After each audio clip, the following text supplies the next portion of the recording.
America, you know what? I'm cranky. I'm cranky. Call me Cranky Warren Hayes today, because that's what you're going to get today on this edition of the New Japan Pro Wrestling G1 CLIMAX 33 recap show. And we only have night 6 to blame. I'm not in a good mood. Hello, everyone. I'm still happy you're here. Don't get me wrong. I'm just prefacing. I'm just making sure that you fully understand what you're getting yourself into today as we continue the coverage of the greatest tournament in professional wrestling on God's green flat earth. This is what we're doing here again today. Thank you for joining me on youtube.com/MrWarrenHayes or on your favorite podcast application. The likes, the subscriptions, and all that. Please take a moment to do that. Please take a moment to do that. It helps out a great deal, especially today because I'm cranky. This is not a bit. Well, it kind of is, but not entirely. I may be, gassing it up for effect. But okay, I want to put this out here. I want to apologize for my night 5 recap. That was dismal. That was it was messy. I don't think it was very good, and I want to apologize to you, my audience. And I think I have to do this, out the gate, because if you're coming in here and you're watching this on a daily basis and you're like, Warren, Jesus, night 5, your night 5 audio and video was, it was kind of trash. And yes, it was absolute trash. And I apologize for that. And now, I'm getting into the mood, and I'm sitting down to watch the today's G1 on July 23rd, and I'm getting ready. Then I'm like, well, okay, so for the review, I'm going to get myself into the right mindset. I got to make up for yesterday, and it sucks because I got myself all prepared and psyched and ready to go to try and make up for a previous review, to review a night that doesn't deserve my best. But I'm going to give my best for you, the A+ audience, listening to this D-list podcast.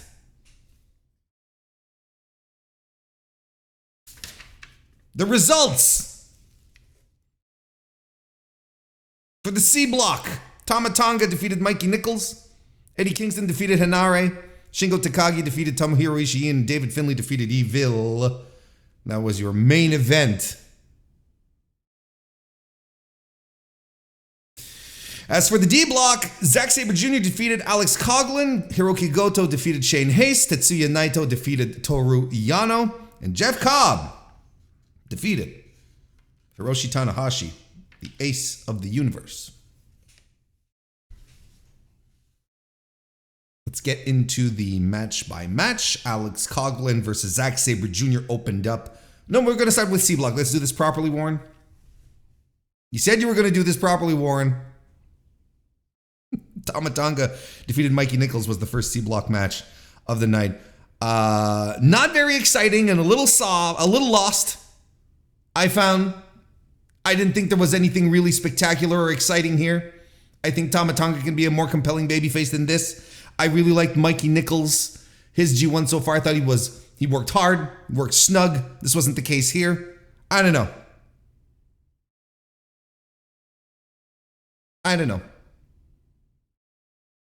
I'm very down, as you can tell, on this show. Sub 10-minute match, which is probably, its biggest strength. Bit of a nothing match where nothing stood out. This might be a fairly short review. Just forewarning. Next C block match was Eddie Kingston versus HENARE. And I wrote this down here because this was the 1, 2, 3. This was the 4th match on the card. And I wrote down here in my notes, said, let's hope this will wake us up. It wasn't bad. It wasn't a bad match. In fact, it was one of the better matches of the evening. But I ended up being a little disappointed. Listen, HENARE and Kingston went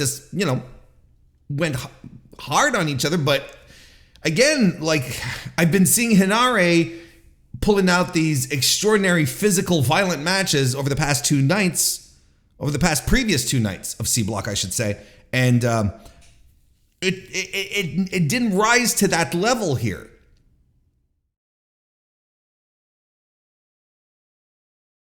The story here is that HENARE is working Eddie's elbow, so in that, his right elbow, so Eddie's striking arm. And Eddie fights back with some exploders and a lariat, headbutts, chops. It's keeping Eddie from stringing any offense together, anything meaningful anyway.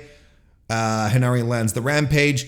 And the one spot that really like sent a trickle down my spine, just a little jolt of electricity, was when Eddie decides that he's got HENARE backed up in the ropes, and he starts slapping him with his left hand, just going whap, whap, whap. And I enjoyed that. There's some of that Kingston resourcefulness, but the match ends when Eddie lands two back fists and he collapses on top of HENARE for the win. Like, again, like, nothing wrong with the match per se. This is in fact one of the better matches of the night. But still, I was disappointed. I thought it was going to be much more of a brawl than this. I thought they were going to get a lot more physical with each other. But I don't know. Look, the big Tokyo shows are coming up. We've got Korakuen Hall for 2 nights. We've got Ota City coming up next week. These are going to be big shows. So are the boys saving themselves for Korakuen, for the Tokyo run? Maybe. But I ended my notes here saying I am excited for this show to start picking up. Black on white. And this is the fourth match on the show. And I'm like, let's go, boys. It's the G1.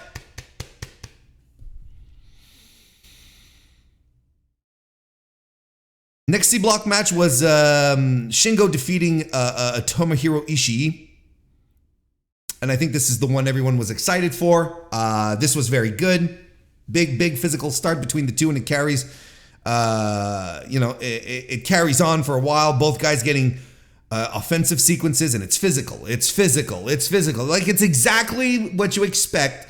It is on par with the brutality, the physicality, as they like to say, that you usually see in previous installments of Tomohiro Ishii versus Shingo Takagi. They exchange superplexes at some point, then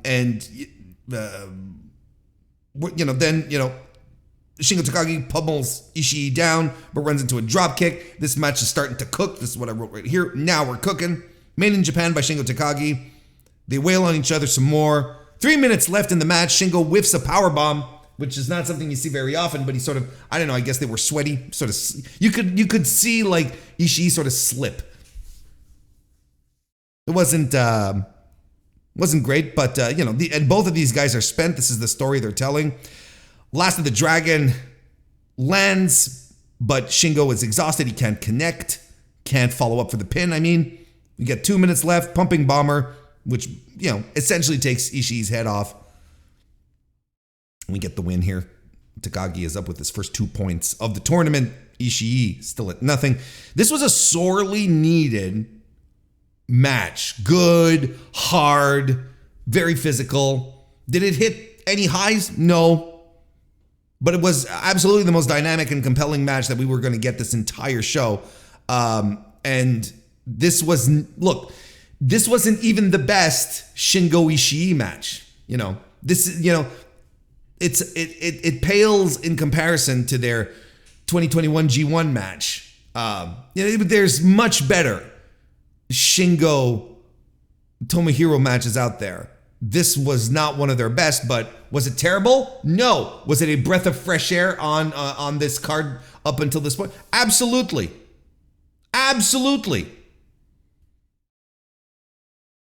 This is my match of the night. And, if I were giving it star ratings, I'd probably give it, what, a 3.75?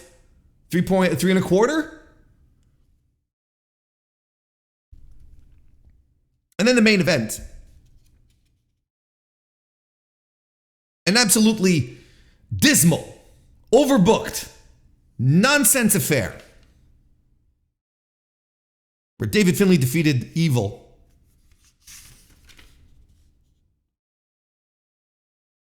They all come out with corner people. The entire House of Torture is here. And I'm like, and I scream at the television. No one is hearing me. No one hears me. There is no way anyone is paying attention to me shouting at my television, but it compelled me. I was compelled to shout out to my television. Can't I have a G1 without Yujiro Takahashi appearing on my television set?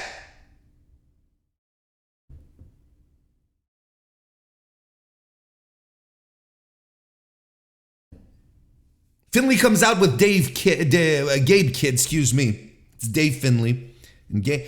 And you know, Alex Coughlin wasn't there. And then I was thinking back, we haven't talked about the match, but I was thinking back, well, is Coughlin, is he like selling an injury of the match? Like is there something that he has to be selling that he doesn't come out? And I'm like, no, not really. I don't know why he wasn't there. I don't know. Yeah, they didn't have anyone else from Bullet Club to come, particularly from the War Dogs to go. Anyway, listen. So it's Gabe Kidd and Goto. There's your corner team. And I mean, the start off. It starts off and it's tense. So if anyone was expecting, hoping, chomping at the bit for some Bullet Club angles and some resolution and some understanding, this is what we're left off with here. The House of Torture and the War Dogs don't like each other. It was very tense in the ring. They were doing a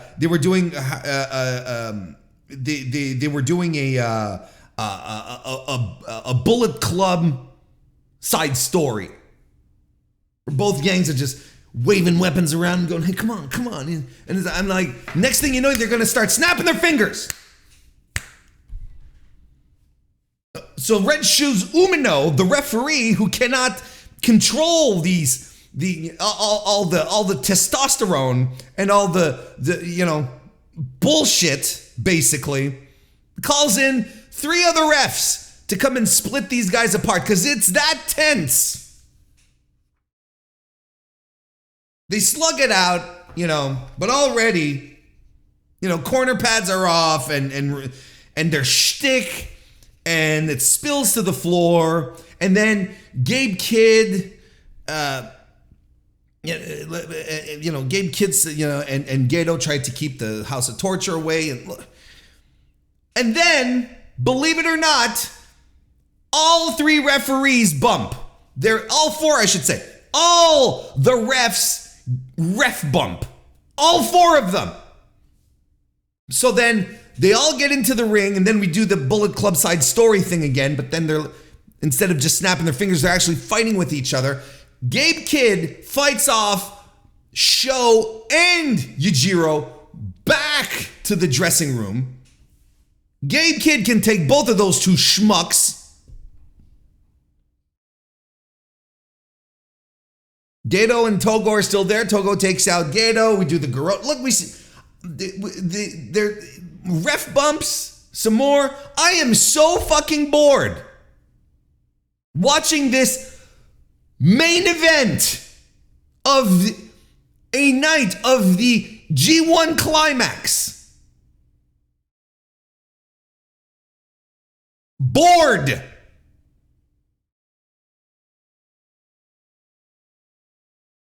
All the refs continue bumping because then we get the shtick in. We get the swing to the fences thing that Evil does with the chairs. Ask me how long this match has been. We are at the 15-minute mark.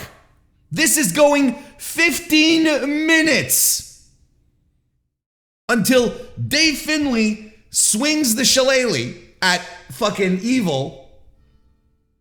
then lands into oblivion, then Red Shoes gets thrown in to count the pin. If at the very least,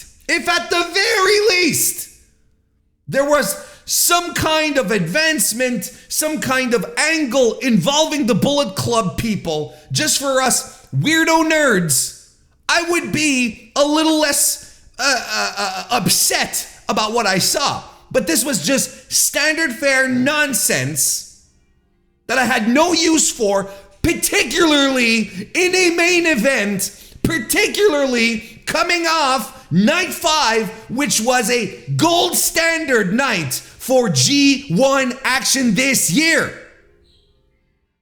It's as if everyone in C block, the ass kicker block, said, hey, you know what? We got, the A and B block guys the night before, they worked their asses off. Let's take it easy tonight. Jesus! This show ends on a note deserving of this night.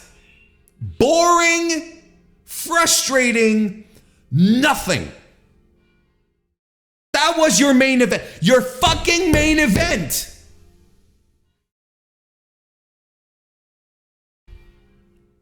So let's wrap up Block C. Dave Finlay leading the pack, 6 points. Evil, Kingston, Tama, Tonga all have 4. Mikey, Nicholls, HENARE, Shingo, Takagi all at 2. Ishii rounding up the bottom with the goose egg. Can't do it, folks. This was bad. This was bad. Oh, but Warren, surely Block D was better. Well. Alex Coughlin and Zack Sabre Jr. kicked this one off. And Coughlin comes in, swinging the belt. He's running roughshod on Zack Sabre Jr. Even takes out #1 sweet boy, Kosei Fujita. I gotta get that pronunciation down better. Fujita. I have to stop pretending that it's Fujita. It's Fujita. What are we doing? They're keeping this brutal and physical. They're avoiding, and Coughlin avoids giving Zack Sabre Jr. opportunities to use his submissions, right? He's using his strength. He's not letting Zack string things together, and Zack is struggling in this match. He lifts him. There's a pump handle sack of shit by Alex Coughlin, which I loved. Big body slam, German suplex. Then he does a sack of shit into a bridge. But Zack Sabre Jr. transitions into an armbar for the win, just out of nowhere. Snaps his arm. There we go. Solid match. Nothing scintillating, but, usually, typically speaking, the opener is not supposed to tear the house down. Like, this is one just to set the pace, give us some mood. And I was like, okay, good opener. Fine match.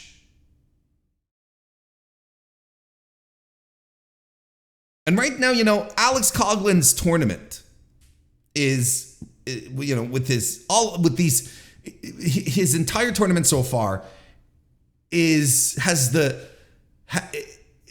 story of him being strong, being dominant, tossing dudes around, but can't close the deal. This is the story of his tournament so far. Gabe Kidd is having a completely different tournament from him, and quite frankly, I think it really defines properly the relationship between the two within their tag team, and probably how Goto perceives them. Where Kidd has the fire, he has the grit, and Coughlin there's something that just doesn't pour through.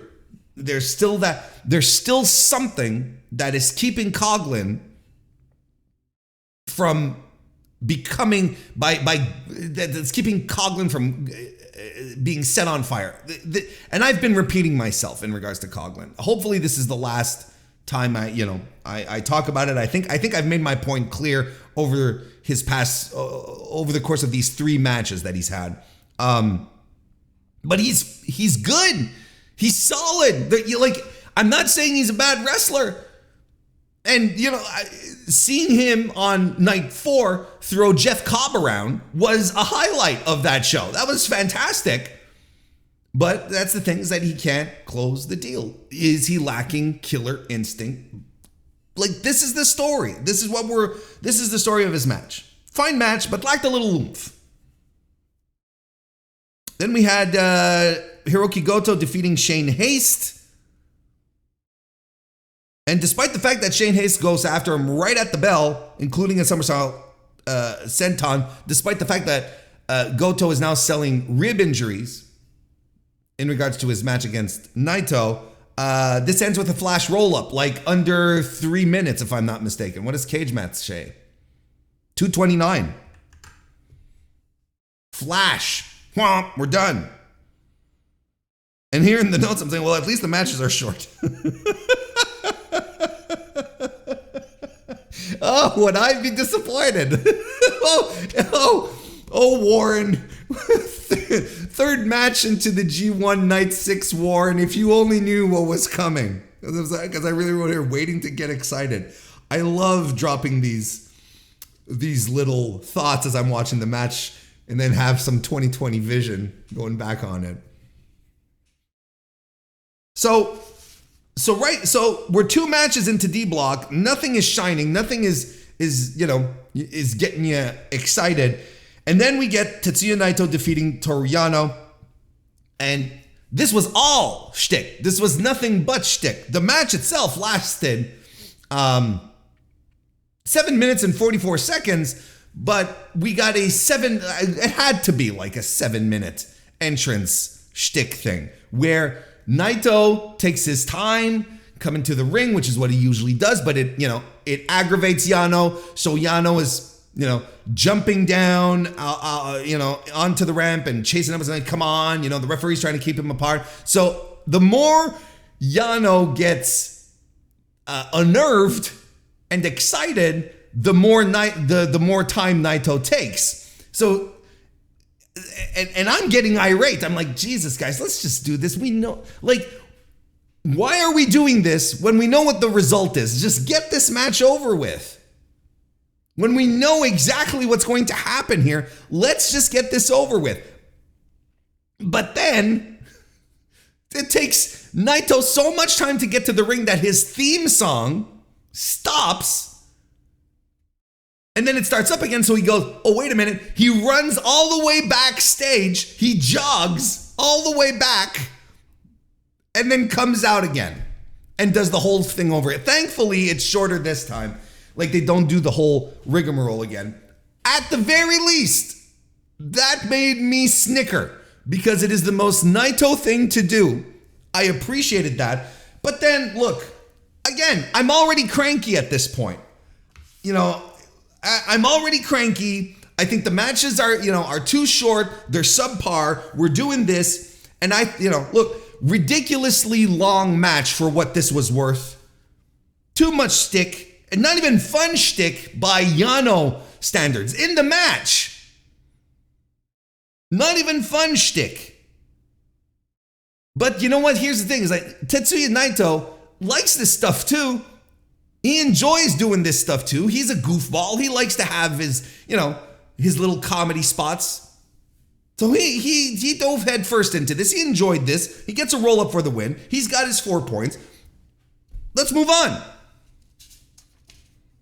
But at this point, I am starving for entertainment. I am starving for some high octane action. And then we get the last match of the D block, which is Jeff Cobb versus Hiroshi Tanahashi. Tana early on drop kicks Cobb on the knee, and Cobb goes to the floor. He lifts Hiroshi Tanahashi into a suplex position, and you're like, oh, is he gonna drop him on the floor? No, he posts him from the suplex position, and then from another suplex position, slams him on the apron. So you're like, okay. So you can tell these are protection spots. We're trying to do big spots, but we're also trying to protect the ace of the universe here. In the ring, we get a fucking bear hug by Cobb. He showboats a little too much, misses the standing moonsault, dragon screw, and Tanahashi plays the hits. Running forearm, somersault senton. He runs the ropes, but he runs right into a drop kick by Jeff Cobb, who then lands the standing moonsault. Twist and shout followed by a sling blade by Hiroshi Tanahashi. Goes for aces high, but Cobb catches him. Tanahashi hits the ropes.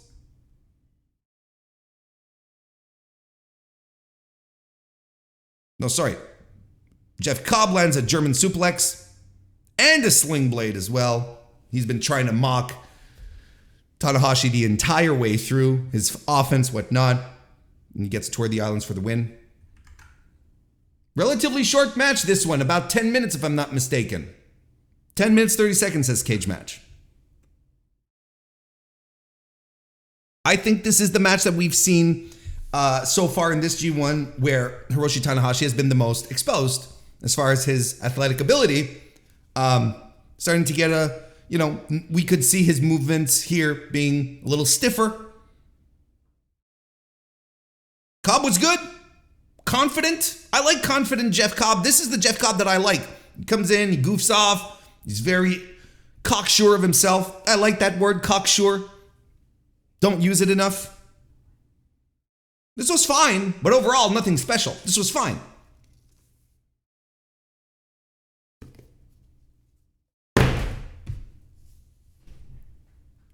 This was not a good night, especially coming off night 5. This was a letdown of a show.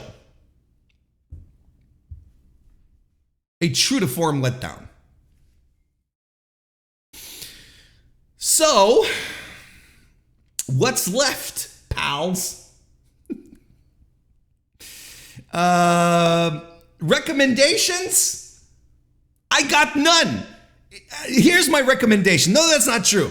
Here's my recommendation. I have one recommendation. Skip this night.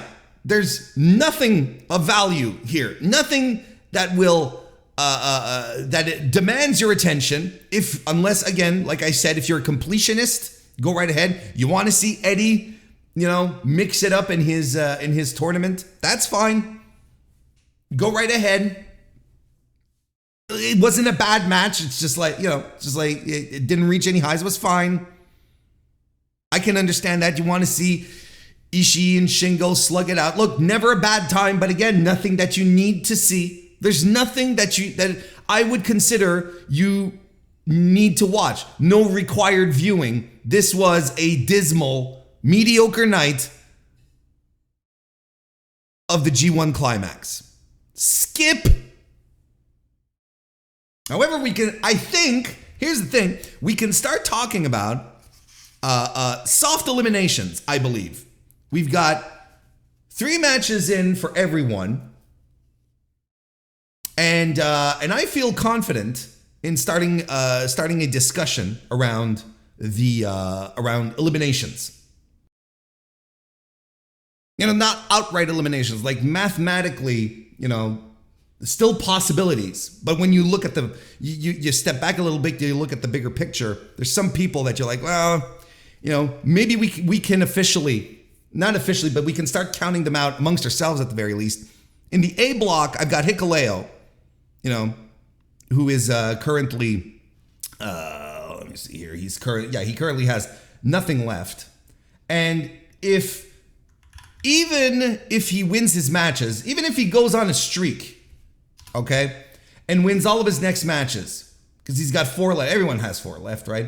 But he's got Yota Tsuji coming up. Next is Ren Narita, which I feel he could win. Like out of the other ones that are coming up for him, I think it's the only one that I would give maybe a possibility that he might be able to pull off. But then again, I'm still stuck to the idea that out of the Musketeers, Narita is the guy who needs the better showing. But so I think he could. That's the only one that he could beat. After that, he's got Tsuji. No way in hell. Kiyomiya, I don't think Pro Wrestling Noah is going to agree to their former GHC champion being defeated by Hikuleo. Then again, it is Pro Wrestling Noah, so anything can happen. And Shota Umino, there's no way. There's no way there's no way Umino is losing to Hikuleo. So, so even if he wins all four, let's just say in this realm of possibility that he wins all four and brings him up to 8, Sanada would have to lose every other match, which is not happening. And even if they did tie at 8 points, let's say Sanada wins just one more match and loses the 3 others to tie with Hikuleo, Sanada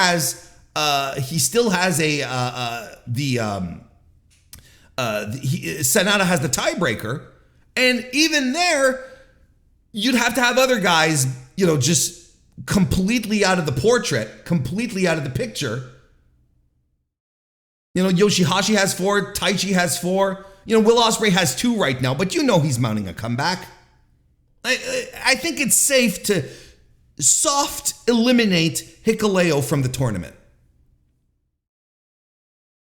B block, I don't see anyone just yet. That I feel confident in saying they're done. C block, not yet either, but hot diggity, I'm close. I'm very close. I think once we're done with the next night, I think there might even be an official elimination. But there's just enough variety happening right now in the ass kicker block, and I'm not ready to discount anyone just yet. In the D block, though, Toru Yano, he's not going to contend. He's already lost to Zack Sabre Jr., who is the block leader right now. He'll probably act as a spoiler for Jeff Cobb, who he'll be, because Jeff Cobb is up there. There's 2 block leaders, Warren. Jeff Cobb is up there being a block leader as well. So he might act as a spoiler for Cobb, which is on night 10. Just being, using the shenanigans, getting his 2 points of the tournament there. But there's no way he's making the playoffs. Let's be real here. Let's just be the points show it right now. He's trailing. He's, 3 matches behind. He's 3 wins behind the leaders. And, and it's Toru Yano. What are we doing? There's no way he's making it to the playoffs. And Alex Coughlin has already lost to both block leaders right now. So they both have the tiebreaker over him. So even if he wanted to, he is one of the clearest. He's one of the clearest scenarios right now. His is one of the clearest scenarios as far as the playoffs go. Both Zack Sabre Jr. and Jeff Cobb beat Coughlin. So even if Coughlin was hoping to qualify for the at least runner up, Cobb and Sabre he'd have to tie. He'd have to beat them both. So Cobb and Zack Sabre Jr. would have to lose all of their 4 following matches, which I don't think is a reasonable expectation. That's the only way Coughlin can even sniff being at the very least a runner-up. He has to win all 4 of his next matches, and the other dudes have to lose all 4. He's out. He's done. Not mathematically speaking, not officially, but he is absolutely a soft elimination. And I think he's the safest one. So there you go. Tomorrow. God. No, is it tomorrow? It's the 23rd. We're heading back to Japan. The Tokyo shows. So we're going to be in Korakuen Hall on the 25th and the 26th. And then the Oda City Gym on the 27th. So we've got 3 nights of block action coming up. And all in Tokyo. These should be big shows. The Korakuen shows are going to be big. So there's going to be probably some upsets. There's going to be some reversals. There's going to be some significant things happening, I would expect. These will probably be some of the biggest gates of the company as well. So I think there's a lot of stuff that's going to come out of these. There's going to be a lot of stuff that's going to come out of these shows. So expect some important things and probably a little more pep in the step. I think that's a reasonable expectation that night 7 is going to be better than night 6. I think so. So what are we getting on the 25th, which is the next time we'll be seeing each other as well in Korakuen Hall? We're back to A block and B block action. A block is going to have Shota Umino versus Gabe Kidd. That should be fun, quite frankly. Yotatsuji versus Chase Owens. This should be Yotatsuji's first win in New Japan Pro Wrestling since returning from excursion. Bless you, Chase, but this should be it. The aforementioned Ren Narita versus Hikuleo. And the main event is going to be Sanada versus Kaito Kiyomiya. So that should be very interesting. So right here, this will absolutely help. This is going to be a show that's going to help shape the future for Kiyomiya, because I think, despite the fact that that I posited just not that long ago at the idea that Hikuleo might pull an upset here, I think in Korakuen, I think the Musketeers all win their matches. They all score their first wins of the tournament. And I think Kiyomiya is going to be served a defeat, because I still don't think Sanada is going all that far. So I think this is going to help shape the final stretch of the tournament. And as for B block, well, glad you asked. Will Ospreay versus Great Okan. So we got some United Empire boys going at it. Right now it's the opener. So, it's still Will Ospreay and Great Okan. When the United Empire guys go after each other, it's always fun. They always put a little more oomph into it, so that'll be good. Will Taichi be able to get a good match out of Kenta, not unlike Will Ospreay did? Let's find out in a couple of days. Then Tonga Loa taking on El Fantasmo. I would assume that this is El Fantasmo's first match. I'm sure you've all seen the very heart-wrenching promo post-match commentary at the last show, where Fantasmo said that his grandfather had passed away and couldn't fly in to do it, and connected it to what he was going through in Japan, not having friends, just going to the gym, listening to music, and finding it very lonely, very hard, a very heart-wrenching thing. Let's go full babyface. Why would you have Tonga Loa? What is the point of having Tonga Loa defeat El Fantasmo, a guy that the company really does like? There'd be no point. And Kazuchika Okada versus Yoshihashi. There's another one I have circled. This is going to rule. Yoshihashi will always work hard with Okada. Okada will always work hard with Yoshihashi. They're going to come off looking great here. There's the potential for a lot of really fun matches. The paper says this will be a better night than night 6. Am I going to start harping on how bad night 6? Look, it wasn't. Here's the thing: it wasn't like awful. Pro wrestling was just dismal. There was like nothing happening.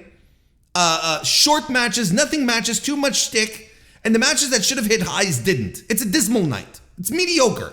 I'm not into it. Especially coming off. Is it, am I still on the night 5 high? Maybe. Still, no excuse.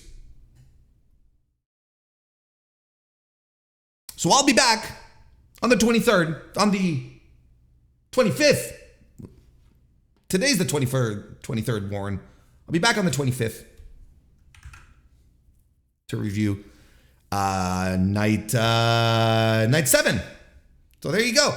But anyway, thank you everyone for hanging out, for being here, for enjoying this wonderful recap And I hope you had a good time. If you did, leave a like, subscribe to the YouTube channel, or leave reviews and ratings on the podcast side of things. So I'll be back.